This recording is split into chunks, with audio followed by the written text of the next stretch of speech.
Good evening to Waniriza nnyo ku Junction ogambo teyo Jody Josinzide okubanga otulaba. We are hoping that you're doing well, you are fine and feeling favored and blessed. Kyonna kitagenda bulungi, nothing comes to an end. I was reading a mantra somewhere on the internet and someone said that everything that you went through and thought kino kintwala kino kimmalawo, you went over it, you survived. You survived. Welcome to the show, tubagala nnyo, and we thank you for always being a part of the show. The nitty-gritties. The things we talk about, the things you want to talk about, you don't know whom to talk to them about, where to tubeerawo. Era ng'olunaku olwaleero topic yaffe, I think it's important to be talked about. You are beautiful, educated, good job, good life, 40, but single. You know, you've heard the phrase of beautiful but unlucky. I don't like to use it, but that's what they usually unlucky refer. With men. Unlucky with men, yes. That is how they usually refer or talk about you or who was once that person. What do you think could be the cause? Welcome to the show. Mugamba mutya. You're beautiful or handsome, Maroon. I would say. Maroon You could be a woman, you could be a man. Katsoke no kubumuli. For I love flowers. Maroon abugas. She blushes. But she's always on Ataninze point. pinky, maroon. Waliwo abatabitegeera b'emyaka gy'aba abasukka ntisu. Abasukka ntisu era sigambye bantisu.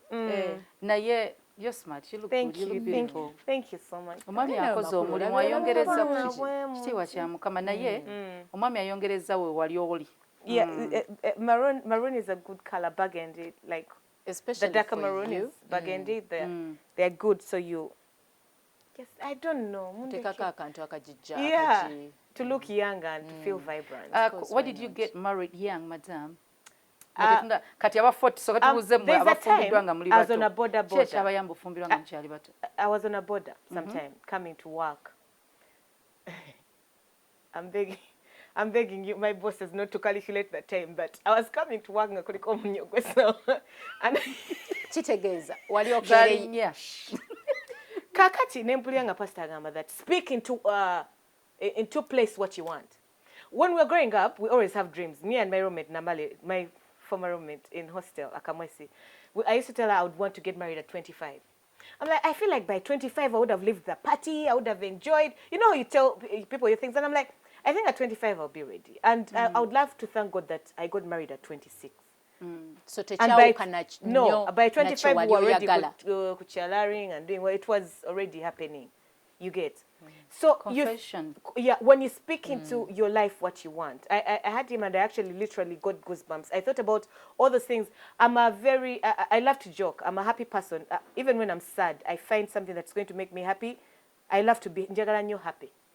Katimera onenegamba, you know what? I think I deserve this. They're going to roll their eyes. They're thinking, oh, she thinks she has this. And then you get it along the way. But I've spoken to God. I'm telling him what I want. It's a big dream, but it's what now. When she's ready for this, to him, I'll give it to her. Big. Exactly. In fact, you get there. Nti abana batandika butonga na dreams, aspirations. Byonna bibeerawo ng'akyali muto. Exactly. Era buli muntu aba amanyi ky'ayagala. Exactly. There are some girls be nasomanga nabo ng'agamba nze saagala bufumbo njagala abaana. I see them today. And she's divorced. Yeah. She has the kids. Naye ate n'atukemugamba naye ojjukira nti nekusomera tugamba nti oyagala abaana toyagala musajja. It has happened in your life. Kati ddayo oyogere ebirala. I would like people not to base their lives the way other people's lives are running. Exactly. It's a different timeline for everyone. Oba bazadde bo oba bakulu bo nga balemererwa obufumbo. Kati obulamu bwo tobutaginga ku bo. Kubanga buli omwe alina emikisa gye. Exactly, it's a family curse. Nze basenga abange bonna tebalina bufumbo ebigambo bye bwe bityo. Exactly. Ng'omulala atanda prophesyinga ku bulamu bwo gw'oyogera ki? Waliyo abantu abamu nga bali mu life kubanga be bagyeyogerako.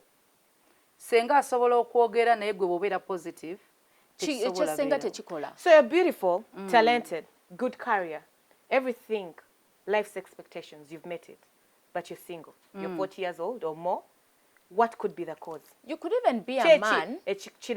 Though abasajja society tebasonga munyo. Society, I think we talk about the women because for the men that's a normal age. Someone can even tell someone who is 40, ochali muto. Omuvubuka bw'agamba ali 22 ayagala wasa. Mugamba, please hold on. Linda bw'aba 25 era naye nyinza okutyamu ne muga lindako at 30 he's mature at 40 perfect. So why? Naye ono omwana muwala. Naye omuwala. Yasoma alabika bulungi. Clock ey'omubiri Katonda gye yateekawo. Nti tulina ekkomo ku kuzaala. Otandise oyingira emyaka egy'okuba nga abaana bakendeera bonoozaala oba obutabazaalira ddala. According to science, or 45. Abasajja at 60 akyazaala. Kati njagala tutegere ekintu kimu nti abakyala n'abaami Katonda obufumbo buno ye yabutandika. Era olw'okuba nti ye yabutandika mu Garden of Eden omusajja yali tasobola kubeerawo yekka obanga yandyagadde abantu bongere bajje. Era kisinga kyali kisoboka singa gy'abeera. Kakati kubanga ekyo ekyaliyo kyakuzaala. Omukyala ono bw'ajja kyagala nnyo bamuzaala mbuzaala. Munaddala abantu kye bakola balyoke bazaale. Bagamba Garden of Eden erimbala ogenda. Ngenda mbeera eyo no sidda. Kuba eno teri bifuna. Nekikutwalayo. Olaba anti kubanga waliwo ekintu Katonda kye yatonda kye tulina okukola abakazi. Ekyo Tamunda malala wannaye ekintu ekyo kikuyisa bubi okkakkana nenziterera ne bwe mba sina ssente mu nsawo ensonga eyo nkulu nnyo. Kakati anyway katugambe bwe tuti nti Katonda ono yatuwa responsibilities and roles.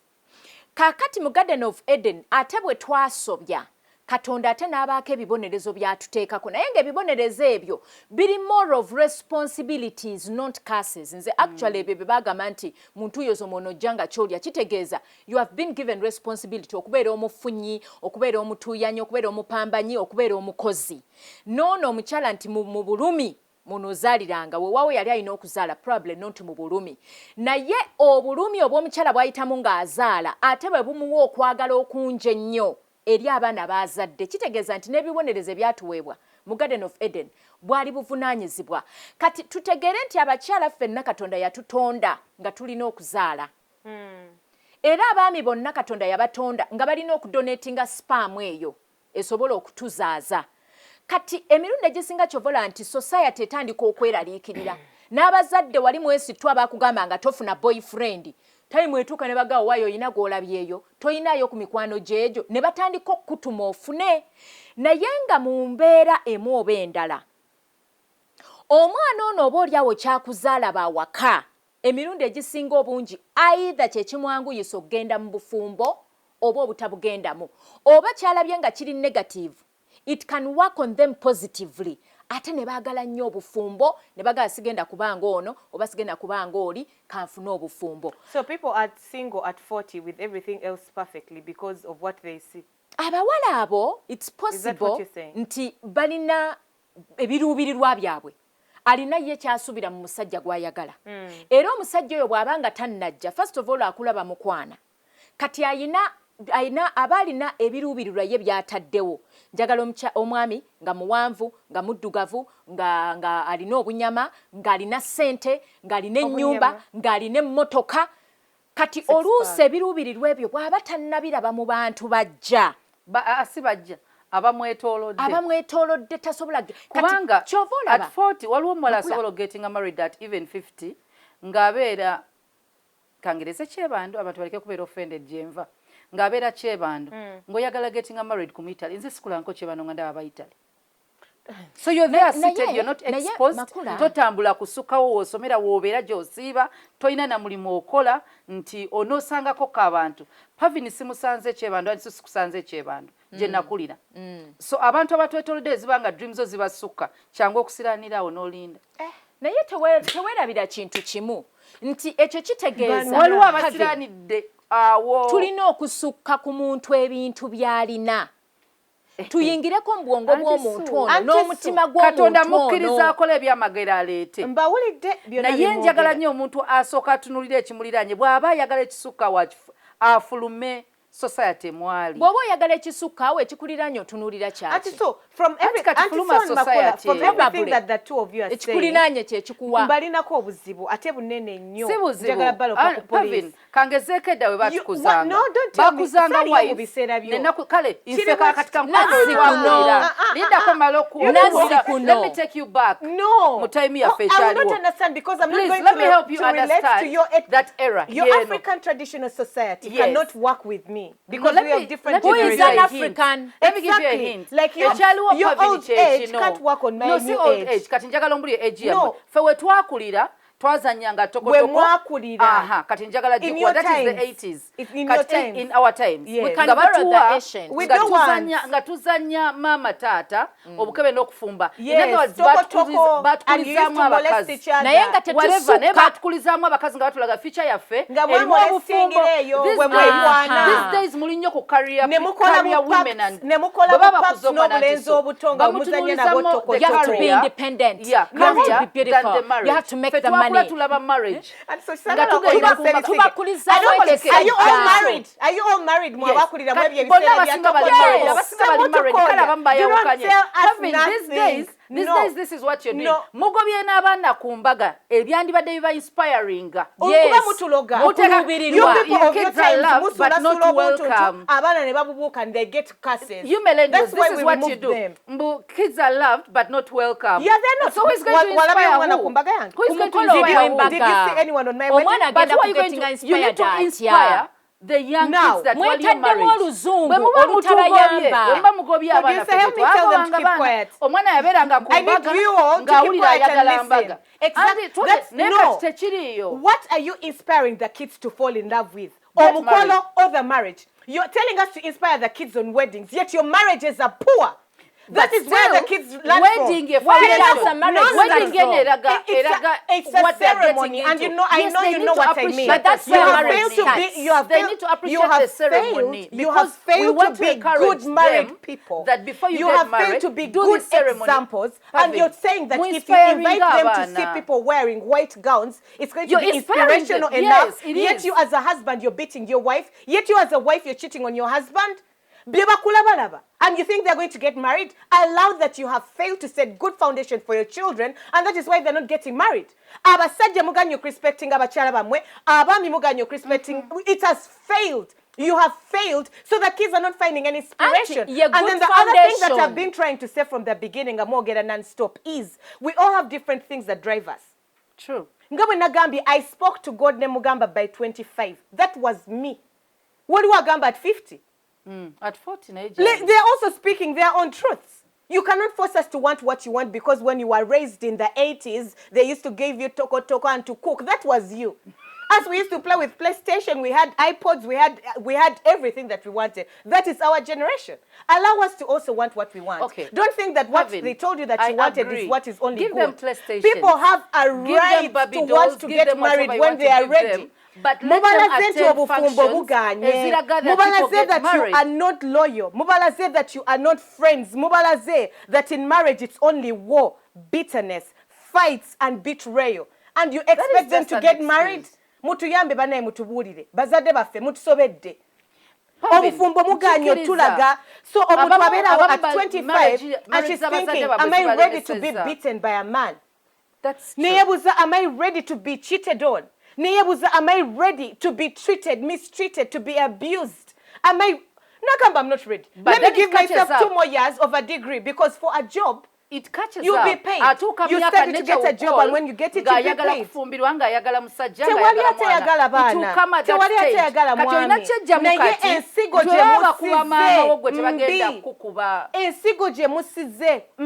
Like you just said, because tugenda ku mikolo nekulaba ngoyambala gown, it doesn't mean that the marriage is good. Tubalabye banji.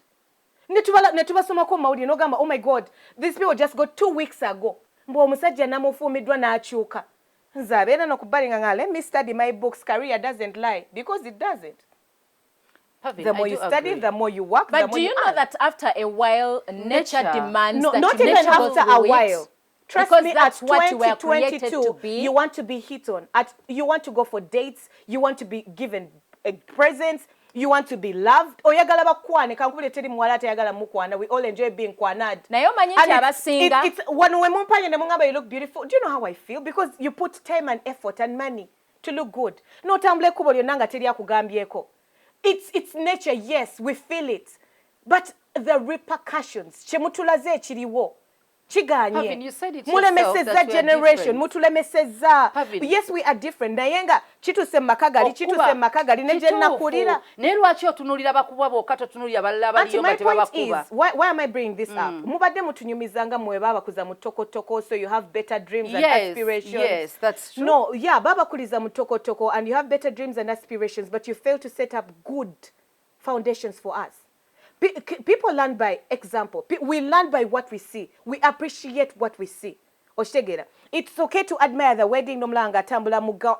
I always wanted to walk down Namirembe Cathedral, that aisle. It was my dream. It was it. Erango muntu angamba, I'm going to have an outdoor wedding. I'd be saying, kati ogola bikolina mu myaka gyaffe kubanga bobanga walina dream eyo. Yes, I'm not young. Siri mwana muto. Naye tera toli mukulu. Siri muto. No, I need you to know I'm not young. I'm a mother and a wife. I'm not young. Siri muto. Era we naberera ne dreams ezo ne wensambidde gawo nakula. Okitegera nkuze. But what I need you to know is we all have different dreams and aspirations. Tewali muwala akuzenga aizanyeko neddole. Natayagala bufumbo, natayagala kuzaala. There's having different aspirations. Mubasula mutoyi. Muzadde abaana muli mu kusaba buyambi. Muzadde abaana mugamba temuyina sente zibagulira amata. I would rather study and work, get money to buy my child milk, instead of just opening my legs to become a baby making machine. Domestic violence ina bweganya abaana abamu okufundibwa. So many waliwo ekirala ekizaamu oba ekinspiring abaana nja kugereza. Having degree ekifaananyi kyo ekya degree n'ekya ddadi kirina bwe kispensa twebo ki inspiring as bangi nnyo abagamba nti kangende ntembeeye ebintu byange kuba degree ya makula temuyambye gyekiri naye ya mama ne taata eri munju erina bwe bazaamu amaanyi era ng'olina nawe ensonga lwaki omugamba asome zakozebwe nti naye nga bakulaba okyanoonya omulimu paka kati naye yasoma n'agifuna yande emuyambye etya kati eyinza okuba temuyambye naye tabalibwa eyinza okuba temuyambye leero naye bejja muyamba era tagenda bagamba taasoma nga tebayambye naye mubasoma bamwali ono omwana alabye degree n'abeera inspired is the same girl alabye maama we nga walking down the aisle of friends oba aunties n'abeera inspired and you kill that dream later on by coming nanzije ewaka n'ongamba nti taata wankubye taata waatamidde Tata wande sewo, you just poison and poison because that is what you do to us. It's because we are in the society. It's celebrating our happy because people, of emancipation and because of social media. All you do on plaster. Why don't we celebrate good in marriage? Omuntu lwaki ku bibyoka okutiisa abantu nti bakuba. It's because those who are happily married temwagala kwogera. Why don't you celebrate your marriages?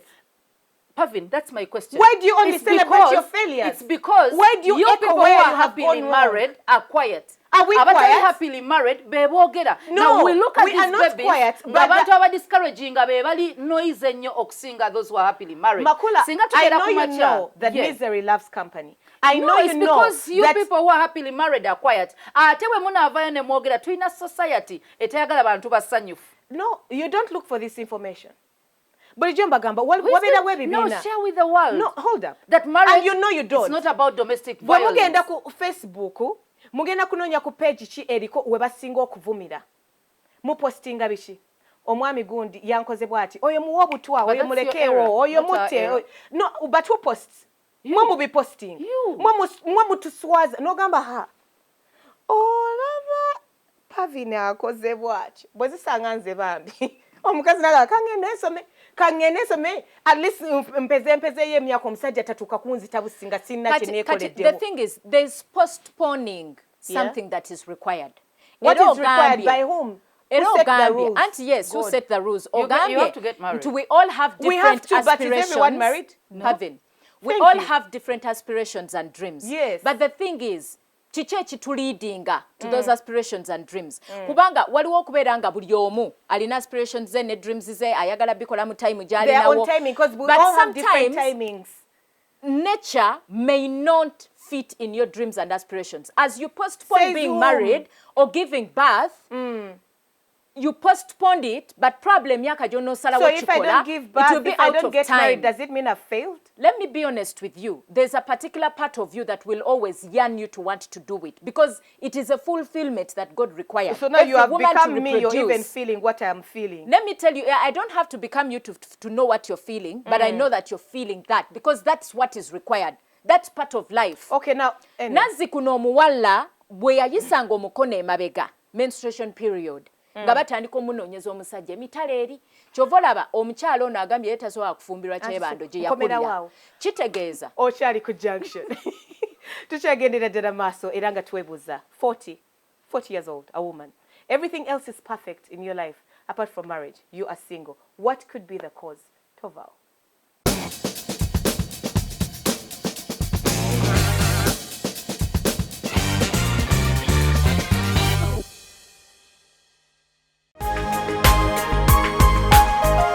Soul Television, Femunyo.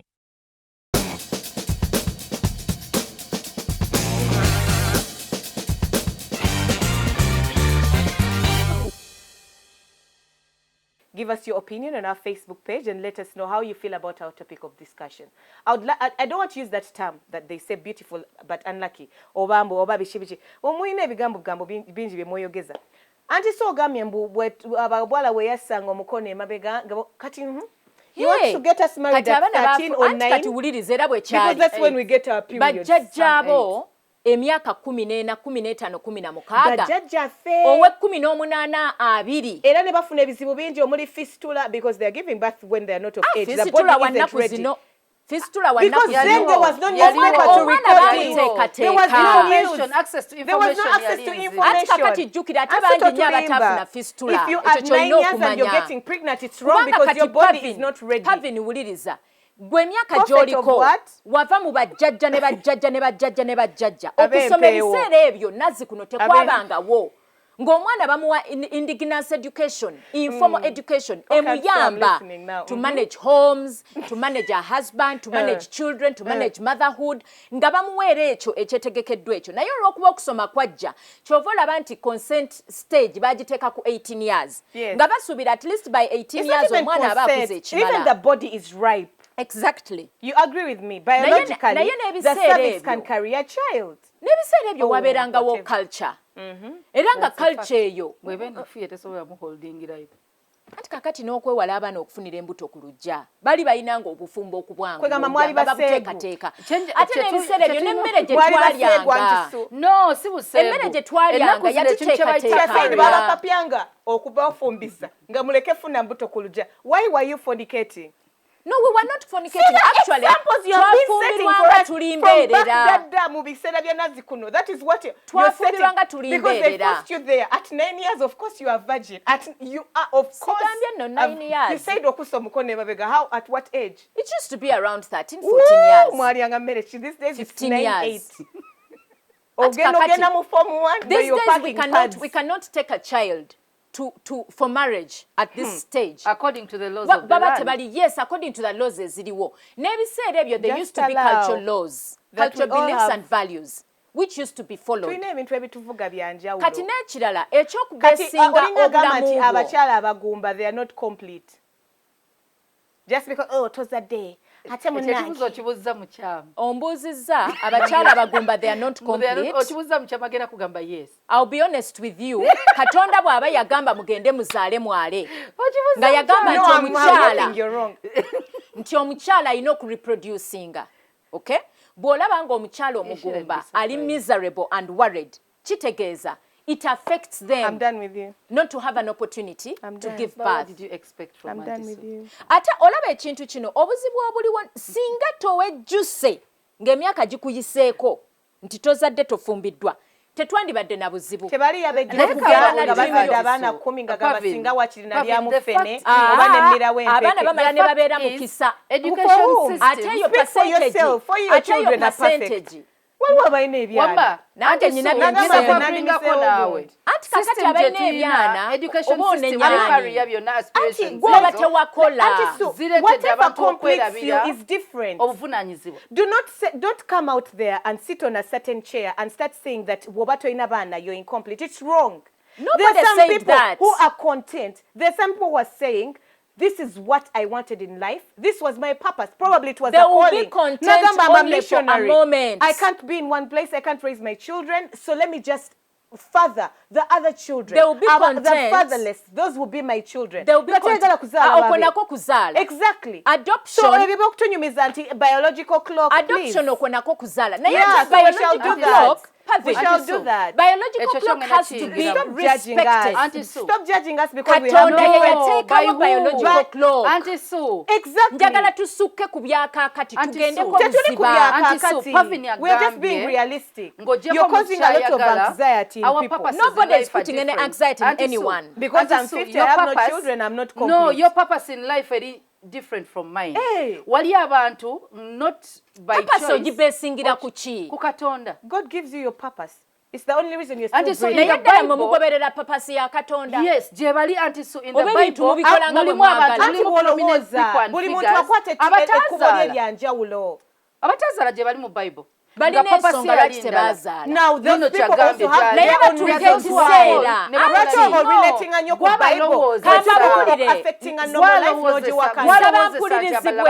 Nsaba mpulirizibwe. By the way, by your thoughts, Terry, you will think it's my thoughts, but it is also my experience. And your culture, and your belief, it's my experience. Your faith, whatever, Auntie Sue. Kyolowooza tekikosa mulala. Kakati ddala Katonda yagenderera ki? Kitandika obbakosa. Yagenderera ki okutuwa obuvunaanyizibwa nti mu kuzala mwono lumi wanga nga tetakuwadde ability ezadde. Teri atazadde alumwa bisa Auntie Sue. Yagamba abazaala ogenda lumwa era abeera ajja kulumwa okubeerawo nga talina baana bamulabirira mu bukadde. Kyova olaba Pavin kyagambye nti okuzaala abaana ab'omwoyo balungi. You have money, you go to a nursing home, they'll look after you better than your own children. Time comes when you actually need your own blood to be beside you. But if you have failed, and if you have failed, if the time did not come, it doesn't make you a failure. Failed, and I did not even say that. Then you're not a failure. I didn't say that you have failed. You people, it's okay for you to be 40 and single. Time comes when you miss it. I didn't even say that. She said it. She actually asked a question. And you answered and said yes. No, I didn't say that. I keep so much track of what I say. What did you say? Nti singa omuntu ono right now nga dreams ze za kusoma. Okusoma kuno kulina ekkomo. Naye waliwo ekintu ekitalina kkomo. Kwekuzaala n'okuparentinga. Okitegeera. Anti agamba you can postpone school. Time wetuuka emirimu gye wasomerera. There's a time for everything. I don't know that book in the Bible, but you know it. Yes, there is. Ekiseera kituuka ebitabo bye wasomerera no retiring from work. Yes. But being a parent, you never retire even up to your grave. But that's your dream. Kati kitegeeza. That was your focus. Bw'oba tosobola kuzaala anti omala n'okifuna nekikoma. Nga toyagala otya nga batonde bwange olina kubafuna. That was their calling. They had their own different calling according to who? God. Calling you ani yagikuwa ani yakudetermininga. Who told you that we are all supposed to give birth? Katonda bw'aba yakeera n'akugamba nti mukazi gwe. Lekuteeka ebigambo mu Katonda. Mu bulumi bw'onogiwandikangako oli mu kuteeka mu bigambo. Siteeka Katonda bigambo mu listen when you're just being poisonous. Katonda teyatonda bakazi babiri. And single. Katonda teyatonda bakazi babiri. But does it stop men from having two wives?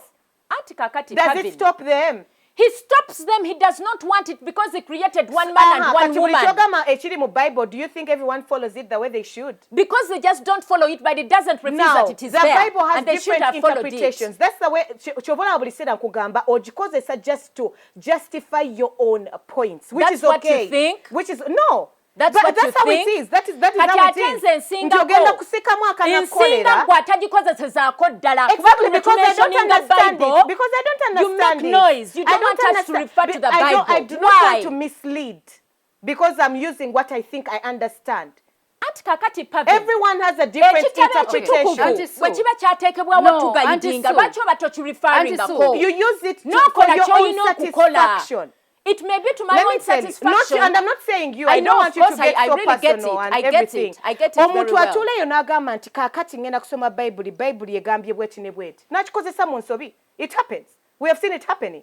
It doesn't mean your interpretation. Meanwhile, I need you to know that agisomye n'agitegeera bw'atyo. Era ne kimukolera. The same Bible egamba abakazi bw'obanga oli widowed. Bawo yafa nga tonnaweza 60 years. You can get married again. That is how important marriage is. No, tegamba nti olina okufumbirwa. You can if you want. But kateyo close yandi badde mu Bible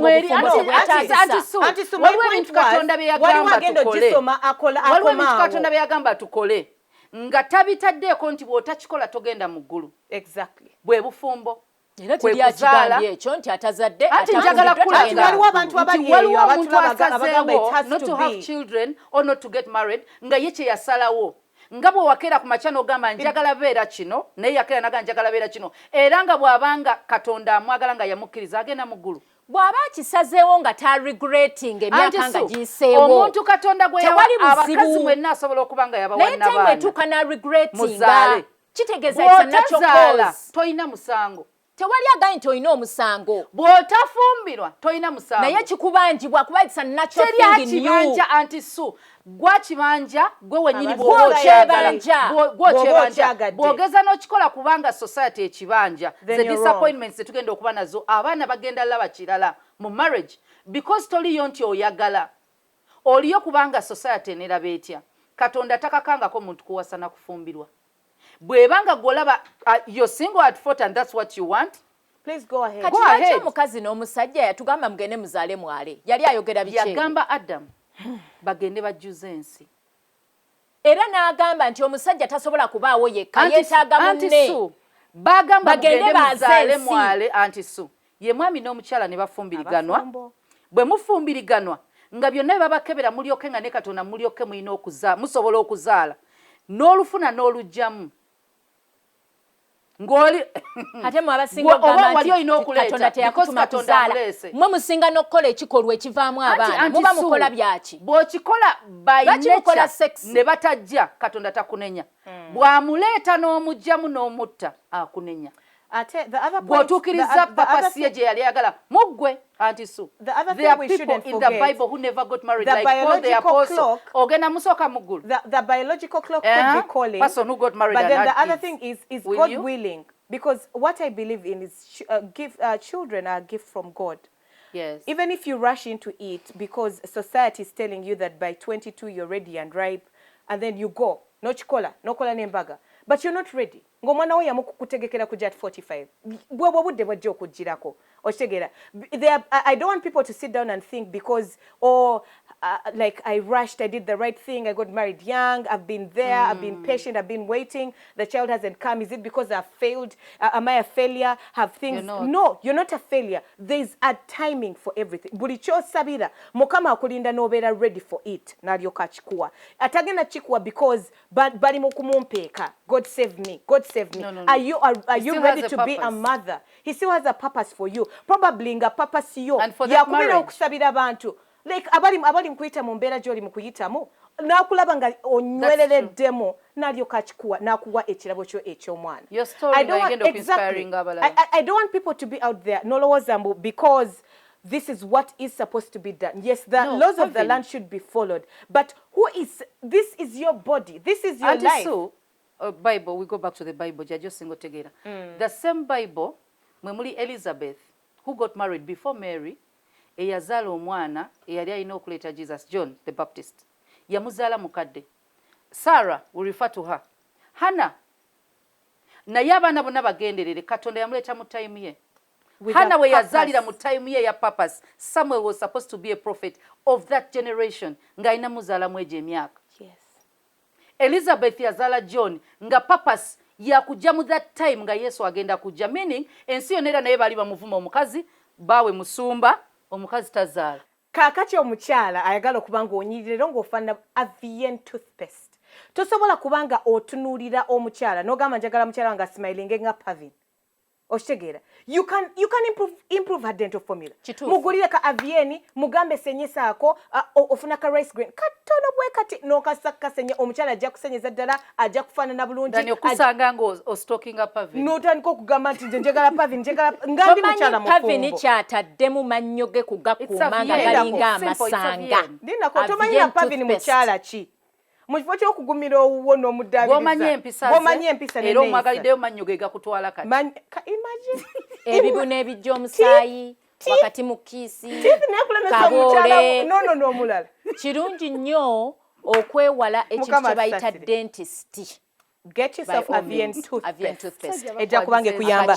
Banji n'abeera n'ebibuuzo era nga in case you have any questions, Mwami Taylor will be answering them. Enamba eri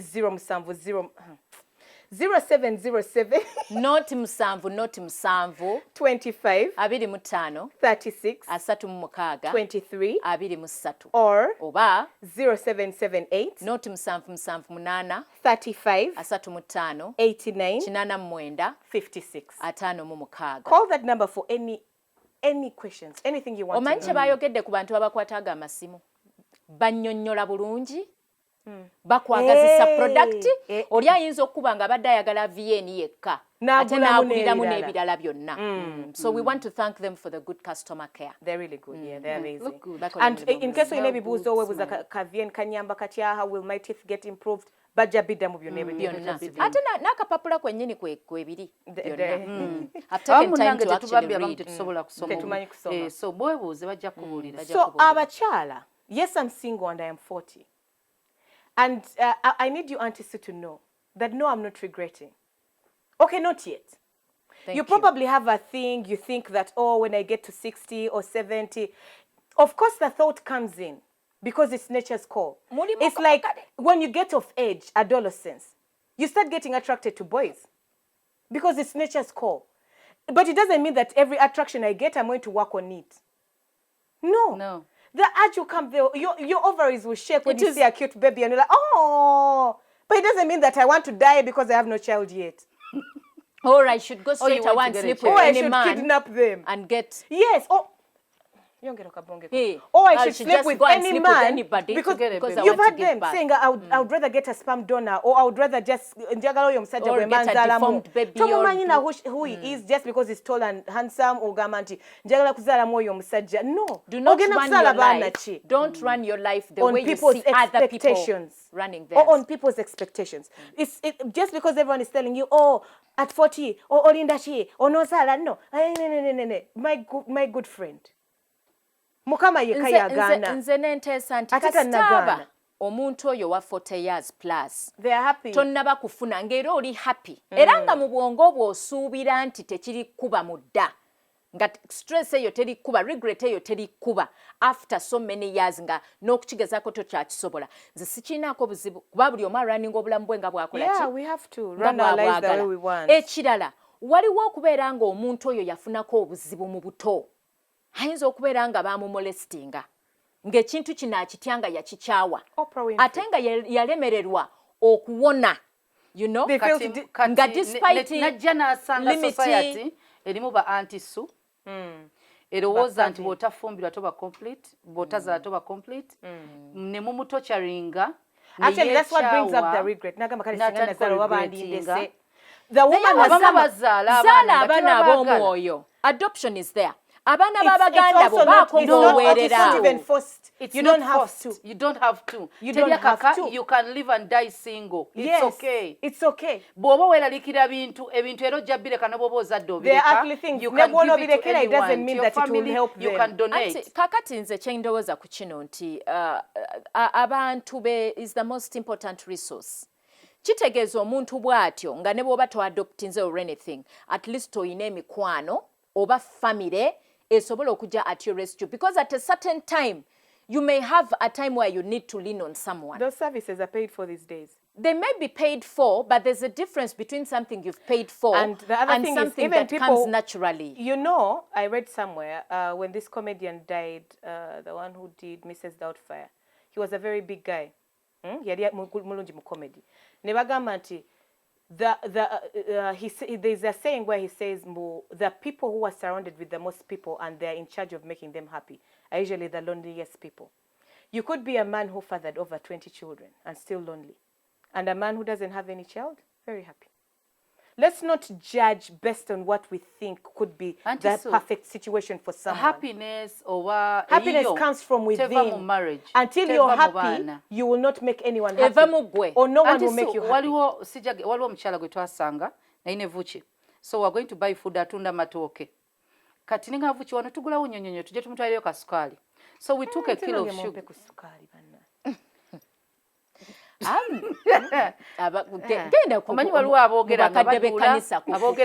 Genda ku house of prayer. A house of prayer. Ne batuwa okebebwa bulubandi busatu emiti gya sabuni esatu sukali omuceere mu quarantine wakati. Naye let me tell you abantu abo batublessinga. House of prayer bakadde b'ekkanisa ne batuteeka mu love gift ku salt. You know, kakati gwasaba sukali ono si ye muntu omutuufu. Tuvudde ne ku topic nga tunyumya sukali n'obuntu obutini buno busabuni bukiwe butyo mukadde because twali tugendawo nga tumulaba. So bwe twabimutwalira omukazi n'akaaba. Nga musanyufu nnyo ne mukama bawo mukisa babyo manya abakadde yakola statement eyanuma n'enkaabya talina baana oba olyawo n'agamba nazala abaana 14 wangi bonna baafa awo wajje bali balamu netunga mukama nga mulungi abaana 14 bali ludda wa jjajja nga tumita jjajja n'agamba nkubuulira ekibali luddawo kujja kwa nnawe omuzukulu omu eyandekera wano omwana we naddayo basobola baali bazibu basobola okuba nga baali babi nzikiriza asobola okuba nga omukadde yali mubi naye omwana you forgive nodda omukadde tayinza kubonabona paka at least yakutuulira butakujja mu lubuto yakuzaala anti era ye yagamba n'agamba ninga atazaala because that's what she said n'agamba nange ninga atazaala kati yo talina ssanyu mu kuzaala naye olaba katonda bw'aliyitira ate mu mmwe kisoboka naye pavin kyagambye ne mumukolera abaana bandimukoledde naye essanyu n'alifuna mu nsi ono yagamba ninga atazaala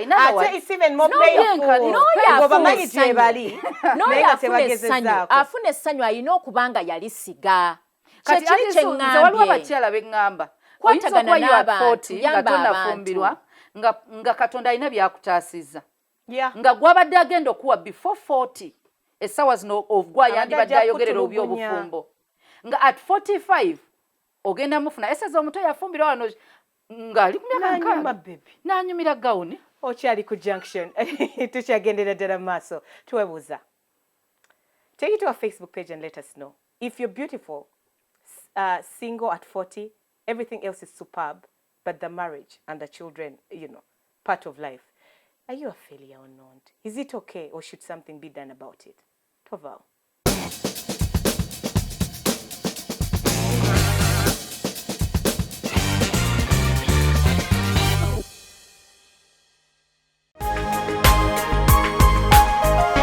Soul Television, Femunyo.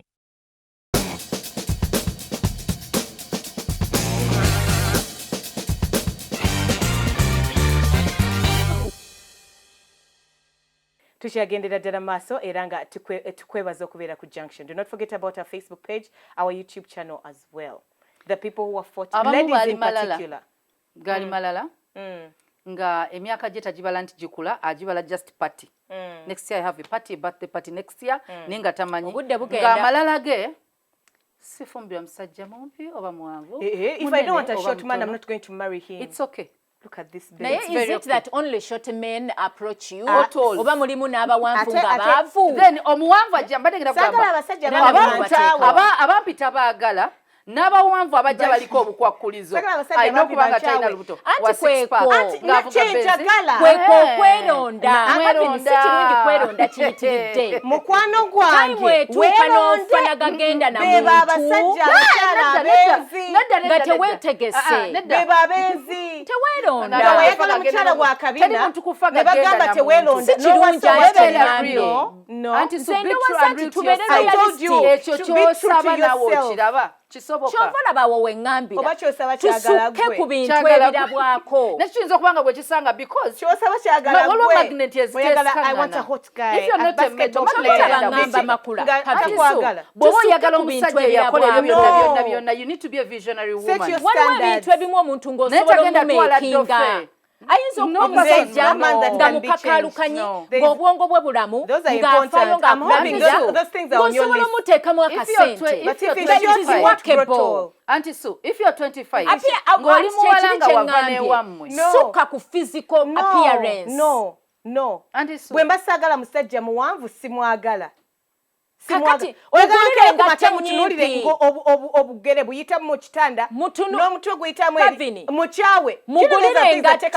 after like 10 Mugulire years of flat marriage ogamire shoe. guno ogusajja nga nagwo guwanvu nnyo Mugulire But flat bw'oba oyagala shoe shoti ayintawale. ndewo, nga ne bwe nga muli mu kubonaabona flat shoe egenda kuyempa mpozi gamba mutumusareko awo amagulu mugulire engatto y'ekikondo Omugulire awanvuwe. bolingo. No, Yeah, please. there are things that you can change. no, You can work on. Can't no, work waliwo with ebiri physical real. Anti appearance. Sue, with physical appearance because attraction is important in marriage. Yes. Mugenda sigala babiri ng'akyakkuba oba takyakkuba. Waliwo ekintu ekikolebwako kati nga make up no becoming as beautiful. Six packs ezikolebwako not height. Nati kakati tuve ku height kubanga oyo wa Bw'oba height oyagala omuntu ebyetaagisa byonna eby'omusajja ajjudde tabirina nga Niko. ayinza okuba height teggwa mu Nga waliwo ayagala kyamusaayo omuwanvu nga Pavin. waliwo It's ebisukka okay. ku height Waliwo omukyala mumpi Anti nga Sue, obupi Pavin. buvaaringa. It's okay. Pavin ayinza okuba ku basajja balala mumpi. Exactly. Naye nga ffe tula Ah, muwanvu. ekyo kipi Obumpi Johnny, buvaaringa nzala tetwagala abaana gyeyogambe abange. omuntu ndi ayinza mumpi. okubeera nga mumpi naye ng'alina byonna bye weetaaga nga gusa Awo ng'ogamba ensonga Mukama ono Kati mungi gwe ate ganda olaba oyagala kitegeeza omumpi. Anti Sue Gw'olowooza omuwanvu owulidde y'atuuka ky'oyogedde. gy'olina gino Kati ku tuuka, Anti ng'ate omuwanvu Sue ye is not mumpi. about height. Nedda, Ky'onoonya nsonga kati gwe twala buli kimu. obuwanvu n'obumpi bugeraageranya ku Anti ki Sue for you. ku busobozi bwa Temutukaka satisfaction bantu betayagala. Twogera ku physical eno Pavin ng'ayimiridde kakati akuyamba ki nga yenkanaatya. muwanvu akomeeri naye nga talina kyayagala kimusanyusa.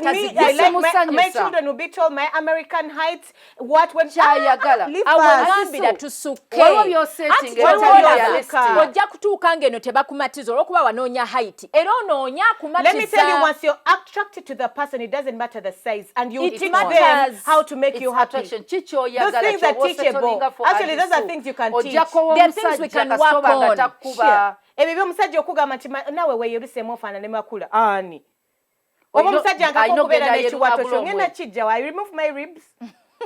You let's be realistic. Physical things are very personal. Abasajja bangi ng'ayagala omukyala wa brown. Sente tuzikola. Natandika okuteeka ku Anti pressure. awo Era obwavu tugambira, sente musobola Pavin. ozikola Anti Sue. Sente zikolebwa. awo we ŋŋambira abalabi baffe basukke ku Nedda appearance tosukka. Waliwo Bw'oba oyagala eki- wa kiwato twala ekisingako. Anti Sue oba the Oleka like. kutwala mukazi Leka mulala kutwala olubuto. Pavin omusuubira okubeera ne waistline. anti so ajja kufuna olubuto ekiwato era kiggwewo waliwo ebintu eby'obuwangaazi ebisukka ku Waddembe just appearance mulekigwewo naye nga yabeerako Nga naye yabeerako n'owekiwato. nakyo. Muleke atwale Era ng'amanyi gw'ayagala. bwekiri ng'agamba bw'abanga deep down mukyala that talina fat waliwo kabina ka waist. omukyala baba talina kabina naye nga mukkakkamu ng'ali mu ssa by'oyagala Agenda kwana abakabina. Ebintu Obubina tugamba bafuna ku list. bufunye bakola bukole. Ebintu bye tugamba ebimu omuntu byalina okubeera nga Anti Sue, li let's be realistic. waliwo ebintu bye tusanye nawe okususa amaaso kyosobola Anti Sue waliwo kinnawe For you, kyolaba bwe bisusse oli banno wano baleke. oli wano ogamba olina emyaka Attraction is 35 important. olina emyaka 4 oyagala fumbira mwana wa president wa Uganda ng'aliko omwana muto ku ggwe Ate nga kitegeeza olinda ajja ajja ayinza okujja ng'omwana yakubirita ogenda kaddiwa ekyo tekiri real. kyeŋŋamba No, tulekeraawo Anti Sue, okuteekawo you need to be obusongasonga realistic. obutulemesa tinze kati ninze do muwanvu not nga ina listen to me. Don't Do lower your not standards. lower your Gapano yagambe, standards. naye Let them waliwo just ekiina be okubeera- realistic. Yes. kyekiri era And kyeŋŋambye attraction is very Better important in realistic. relationships. You're not Suka. going to be attracted to that short woman. togenda If you kusanga muntu never ever wanted a short atuukiridde woman, you will never find that attraction. Nothing You will won't. ever cover that gap. anti ojja kusanga omuwanvu nga Kiringa si kubanga mukkakkamu what you Anti want Sue. is money. If what you want Anti is Sue. money, you can go with a hardworking man because you know he will make the money And one But day. you can make the money yourself. Exactly. Why would you look for money? Ebyo bye bireeta mu reality. Naye obuwumpi tali wanvuwa. Anti so wayogerako obuwanvu tali yimpawa. Obunene tali timiwa. No, obunene you can work on it. Wali abasajja abatatambula n'abakazi baabwe nga babaswaza mu appearance nga settlinga for that, not because it's what he wanted. Waliwo abantu abamugamba nga Auntie Sue nti asobola okubanga muwanvu obanga mumpi naye nga mukozi wa mirimu. Kasita kufaako naye nga amufiirako waka mu bantu tamwagala yo. Kiki ekiri mu buwanvu? Si buwanvu tugambye physical appearance. Bw'aba mukazi ng'oli musajja ng'omusajja oyagala wa hips totwala na mono nedda omusajja nga ayagala omukazi wa hips totwala na mono atuuka eri omugambe genda ogeze hips. Naye omanyi nti hips zigejja naturally time yazo ejja. Tujja bifuulira nga tuze mu session. But as per now, take the person you're attracted to.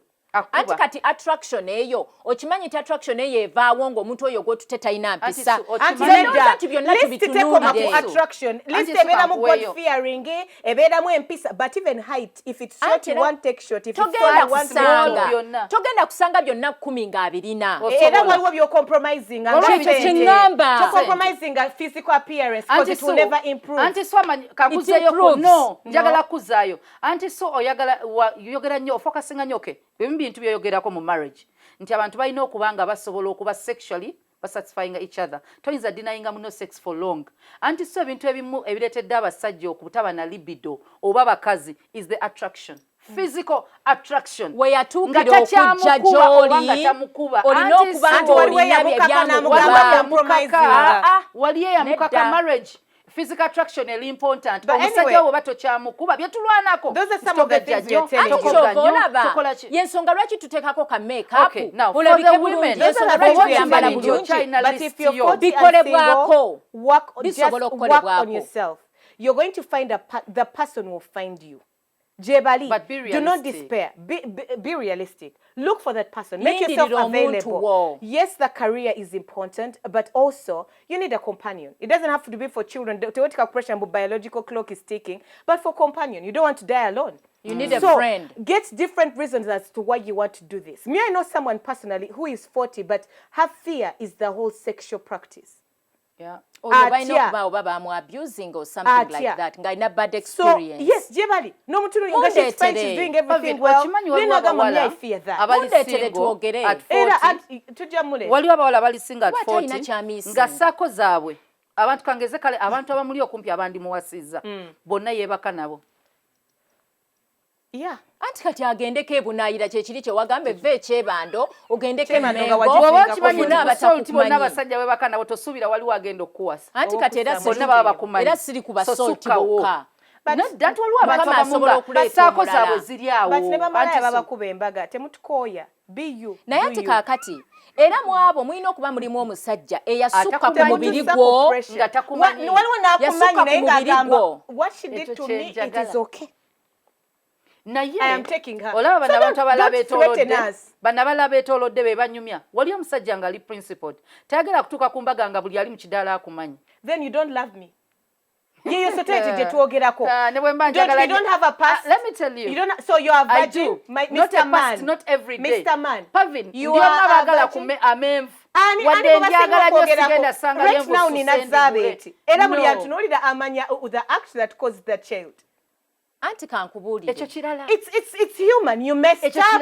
You're turning a new leaf. You're turning a new leaf. It was a time of my life. It was in my 20s. Naye manyi omukazi abeeranga buli muntu abeemanyi abeebaseko.